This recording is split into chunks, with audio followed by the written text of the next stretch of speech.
एक बार की बात है, एक हरे भरे जंगल में एक नदी किनारे एक समझदार कछुआ रहता था। वह अपनी धीमी गति के लिए जाना जाता था, लेकिन उसकी बुद्धिमानी की हर कोई तारीफ करता था। उसी जंगल में एक लोमड़ी भी रहती थी। वह बहुत तेज तर्रार थी, लेकिन उतनी ही लालची और स्वार्थी भी। वह हमेशा दूसरों को बेवकूफ बनाकर अपना फायदा उठाने की सोचती थी। एक दिन लोमड़ी ने कछुए को नदी किनारे आराम करते देखा।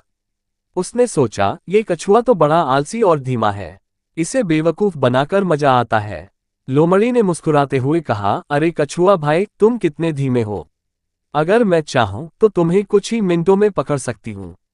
कछुआ शांत स्वर में बोला, हो सकता है, लेकिन तेज दौड़ने से बुद्धि नहीं मिलती।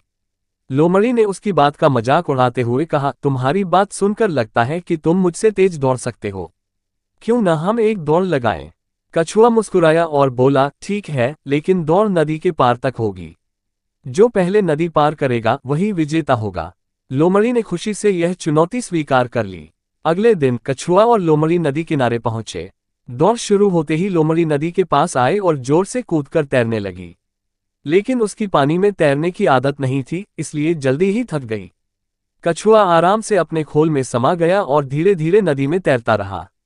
उसकी गति भले धीमी थी, लेकिन वह शांति और धैर्य के साथ आगे बढ़ता गया। लोमड़ी ने कछुए को तैरते हुए देखा और घबराकर और तेज तैरने की कोशिश की, लेकिन जल्दी ही वह थककर नदी के बीच में डूबने लगी। कछुआ उसे बचाने के लिए रुका और अपने खोल पर बैठा लिया। जब दोनों नदी पार पहुंचे तो कछुआ बोला, देखा, धैर्य और समझदारी ही असली जीत है। तेज गति या चालाकी हमेशा काम नहीं आती। लोमड़ी लज्जित होकर माफी मांगने लगी और कछुए की बुद्धिमानी को मान गई। कहानी से सीख, धैर्य और समझदारी से हर कठिनाई को पार किया जा सकता है।